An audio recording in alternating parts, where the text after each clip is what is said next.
Real story of Damnet monster. ইউটিউবে Damnet মনস্টারের অনেক game play video আছে, তবে ড্যামনেট মনস্টার আসলে কি এটা হিন্দি, ইংলিশ অথবা বাংলায় এ সম্পর্কে কোনো ভিডিও আপনি পাবেন না। প্রায় 2 দিন রিসার্চ করার পর আমি যা জানতে পারছি সেটা যদি আপনারাও জানেন তাহলে আপনারা সম্পূর্ণ অবাক হবেন। যে এই মনস্টারটাকে দেখছে তার মনে অবশ্যই এই প্রশ্নগুলো আসবে যে ড্যামনেট মনস্টার আসলে কি, মোজাং স্টুডিও কেন মাইনক্রাফটের মধ্যে এই মনস্টারটাকে অ্যাড করছে, ড্যামনেট মনস্টারের কি রিয়েল লাইফ কোনো মুভি অথবা হরর স্টোরি আছে, অথবা ড্যামনেট মনস্টারের পাওয়ারগুলো কি কি, তা আজকে আমরা সম্পূর্ণ এক্সপ্লেন করতে যাচ্ছি। আর 2 আর 3 নম্বর কোয়েশ্চেনটা কিন্তু আপনাদেরকে অনেক সারপ্রাইজ করতে যাচ্ছে, তাই ভিডিওটা একদমই মিস করবেন না।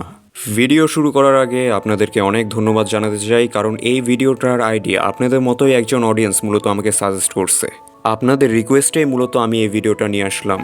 আপনারা এভাবেই আমাকে ভিডিও আইডিয়াগুলো সাজেস্ট করতে থাকুন, আর আমি আপনাদের সেই ভিডিওগুলো আনার সম্পূর্ণ চেষ্টা করব। আর ভিডিও শুরু করার আগে আপনারা এই ভিডিওতে একটা লাইক করে দিন, আর যদি আপনাদের খুব ভালো লেগে থাকে তাহলে অবশ্যই আপনাদের বন্ধুদের সাথে শেয়ার করবেন। তবে প্রথমে আমরা ড্যামনেট মনস্টারের ওয়াল থেকে ঘুরে আসব, কারণ এই ওয়ার্ল্ডের মধ্যে এমন কিছু হিডিং পয়েন্ট আছে যেগুলো কভার করতে অনেক ইউটিউবারই ভুলে গেছে। তো এই ভিডিওটা অনেক ইন্টারেস্টিং হতে চলেছে, তো বেশি কথা না বলে এই ভিডিওটা শুরু করা যাক। আমরা মূলত এই অভিশপ্ত ওয়ার্ল্ডের মধ্যে স্পন হই, আর স্পন হওয়ার সাথে সাথে আমরা এখানে একটা ট্রি ক্রাফট করতে থাকি, কারণ আমাদের উদ্দেশ্য একটা ক্রাফটিং টেবিল বানানো।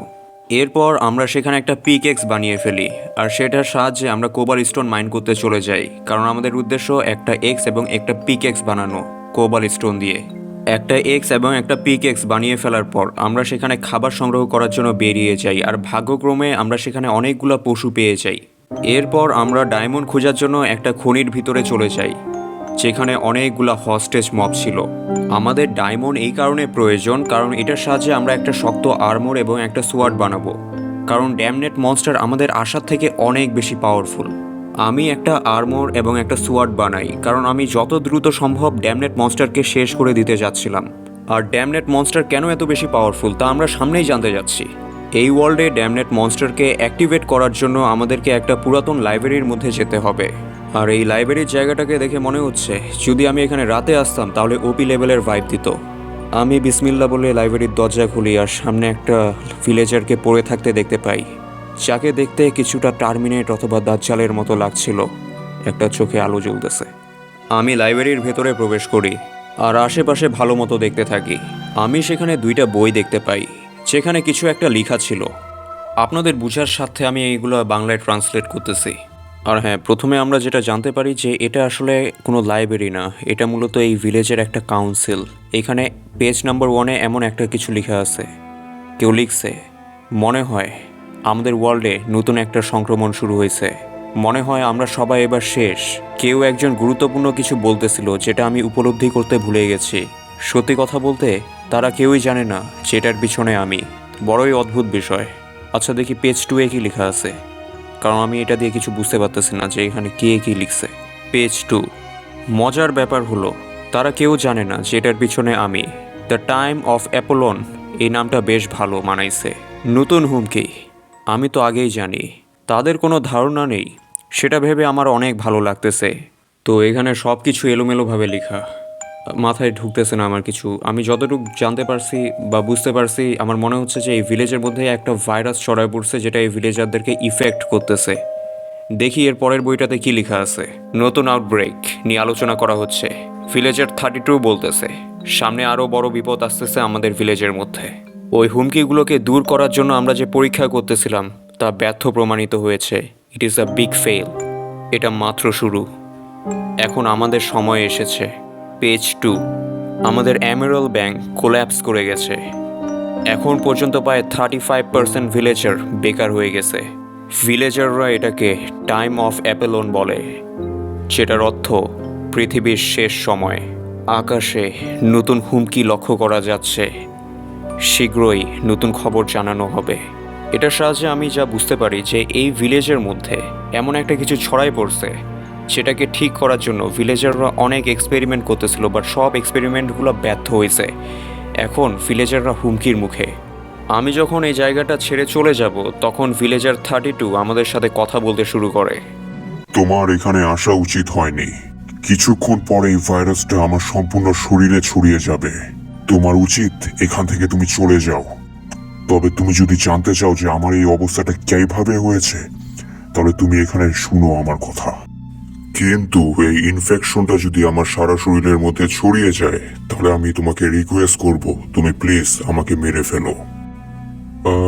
বেশি সময় আগের ঘটনা না, তোমার মতোই একজন প্লেয়ার ছিল, আর আমি তাকে নাম দিয়েছিলাম প্লেয়ার 1202। তবে আস্তে আস্তে আমি বুঝতে পারি যে সেই প্লেয়ারটা সাধারণ কোনো প্লেয়ার ছিল না, সে অনেকটাই আলাদা ছিল।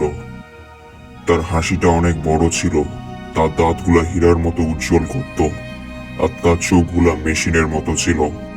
আমি তাকে আমার বাহুর মধ্যে রাখি, আর সে এখন বর্তমানে এই অ্যাবেন্ডন কাউন্সিলের একজন মেম্বার। আর আস্তে আস্তে সে বড় হতে থাকে। আর কথা বলতে বলতে সেই ভিলেজারটা ইভলভ হতে থাকে, আর তার চারপাশ থেকে অনেকগুলা টেন্টিকলস বের হয়, আর দেখতেই দেখতে সে একটা মনস্টারে পরিণত হয়, আর সে আমাদের উপর আক্রমণ করে দেয়। তার কিছুক্ষণ পর সে সেখান থেকে গায়েব হয়ে যায়। এরপর সেখানে রাত হয়ে যায়, আর আমরা একটা ভিলেজের মধ্যে আশ্রয় নেই। কিন্তু এখানে অবাক করার মতো বিষয় হলো, এই ভিলেজের মধ্যে কোনো মানুষকে আমি দেখতে পাচ্ছিলাম না। এমন মনে হচ্ছিল যে এই ভিলেজাররা এই ভিলেজটাকে ছেড়ে চলে গিয়েছে, নাহলে ধ্বংস হয়ে গেছে। এর পরের দিন রাতে আমি আমার সামনে ড্যামনেট মনস্টারকে দেখতে পাই। সে আমাদের কাছে আসতেই আমাদের চারপাশ অন্ধকার হয়ে যায়, আর সে এতই ফাস্ট ছিল যে সে নিমেষে আমাদেরকে মেরে ফেলে। এর পরের দিন আমরা আবার সেই ওয়ার্ল্ডের মধ্যে স্পন হই, আর সাথে সাথে আমরা সেখানে একটা বেস বানিয়ে ফেলি। আর যখন সেখানে রাত হয় তখন আমরা ড্যামনেট মনস্টারকে খোঁজার জন্য বের হই, যে ড্যামনেট মনস্টার আসলে কোথায় আছে। তবে কিছুক্ষণ পর আমরা সেই জিনিসটাকে আমাদের সামনে দেখতে পাই, আর দেখার সাথে সাথে আমরা আমাদের বেসের দিকে দৌড়ে চলে আসি, আর আমাদের বেসের ভিতরে ঢুকে যাই। তবে সমস্যা হলো, এই ড্যামনেট মনস্টার আমাদের বেসের বাইরেই ছিল, যার কারণে আমরা বাইর হতে পারতেছিলাম না আমাদের বেস থেকে। আর কিছুক্ষণ পর ড্যামনেট মনস্টার টেলিপোর্ট হয়ে আমাদের বেসের ভিতরে ঢুকে পড়ে, আর আমাদের উপর আক্রমণ করতে থাকে। আর কিছুক্ষণ পর সেটা আবার হঠাৎ করে গায়েব হয়ে যায়। আমি আবার সেই জিনিসটাকে খোঁজার জন্য বের হই, যে সেই জিনিসটা আসলে গেল কোথায়। আর কিছুক্ষণ খোঁজাখুঁজি করার পর আমি সেই জিনিসটাকে আবারও আমার সামনে দেখতে পাই। সেই জিনিসটা যখন আমার দিকে তাকায় তখন আমি আবার আমার বেসের ভিতরে ঢুকে পড়ি, আর সেই জিনিসটাও আমাদের বেসের ভিতরে টেলিপোর্ট হয়ে ঢুকে পড়ে, আর আমাদের উপর ক্রমাগত আক্রমণ করতে থাকে। সেই জিনিসটা আমাদের উপর এতটা আক্রমণ করছিল যে আমাদের হার্ট অনেক কমে গেছিলো, যেমনটা স্ক্রিনে তোমরা দেখতে পাচ্ছ। আর অনেক চেষ্টা করার পর আমরা সেই জিনিসটাকে মারতে সক্ষম হই, অর্থাৎ ড্যামনেট মনস্টারকে আমরা সেখানে মেরে ফেলি। তো এটা মূলত ছিল এই ড্যামনেট মনস্টারের ওয়ার্ল্ডের স্টোরি। তবে আমরা এখন এই ড্যামনেট মনস্টারের আরও খুঁটিনাটি বিষয় নিয়ে আলোচনা করব, যেগুলোর প্রশ্ন তোমাদের মধ্যে ঘুরপাক খায় আর যেটার জন্য তোমরা অপেক্ষা করতেছিলে। আমাদের প্রথম কোয়েশ্চেন, এই ড্যামনেট মনস্টার শব্দের অর্থটা কী? আমরা যদি একটু এর ড্যামনেট এটার দিকে খেয়াল করি তাহলে আমরা বুঝতে পারি যে এই ড্যামনেট অর্থ হচ্ছে অভিশপ্ত, অর্থাৎ এটা একটা অভিশপ্ত জিনিস। আমাদের সেকেন্ড কোয়েশ্চেন ছিল যে মোজাং স্টুডিও কেন মাইনক্রাফটে ড্যামনেট মনস্টারকে অ্যাড করলো। এখন অবাক করার মতো বিষয় হচ্ছে, মোজাং স্টুডিও যে মাইনক্রাফটের মধ্যে ড্যামনেট মনস্টারকে অ্যাড করছে এটার কিন্তু তাদের কাছে কোনো প্রমাণ নাই, বা তারা কিন্তু অফিসিয়ালি এটার স্টেটমেন্টও দেয়নি। তবে এটা একটা ফ্যানমেড মোড, যেটা বানিয়েছে আলভারডিস নামের একজন ক্যারেক্টার ডিজাইনার, যার ছবি ইন্টারনেটে এখনও পর্যন্ত পাওয়া যায়নি। কেউ জানে না যে সে ছেলে না মেয়ে। এর সম্পর্কে অন্য কোনো দিন আলোচনা করব। আমরা তাহলে আমাদের নেক্সট কোয়েশ্চেনে যাই, ড্যামনেট মনস্টারের কোনো মুভি বা গল্প রিয়েল লাইফে আছে কি না? হ্যাঁ, দ্য ড্যামনেট মনস্টার নামের 2024 সালে একটা horror cinema Iceland, Germany, Ireland, UK, USA এর যৌথ প্রযোজনায় বানানো হয়েছিল। আর দ্য ড্যামনেট ফরেস্ট নামের একটা স্টোরিও আছে।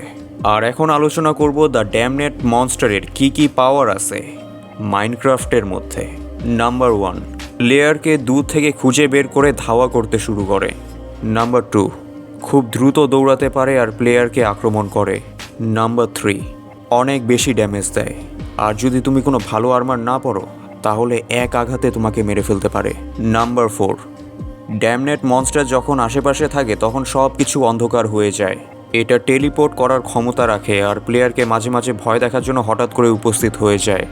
আর সবচাইতে ভয়ানক বিষয় হলো এটা নিজে নিজেকে হিল করতে পারে। আমি আশা করি আপনাদের এই ভিডিওটা অনেক ভালো লেগেছে। যদি ভিডিও ভালো লেগে থাকে তাহলে এই ভিডিওতে একটা লাইক, আর খুব ভালো লাগলে বন্ধুদের সাথে শেয়ার করতে একদমই ভুলবেন না। আর অবশ্যই কমেন্ট করে বলে ফেলুন যে নেক্সট ভিডিও আপনারা কিসের উপর চান। তো ধন্যবাদ, দেখা হবে নেক্সট ভিডিওতে।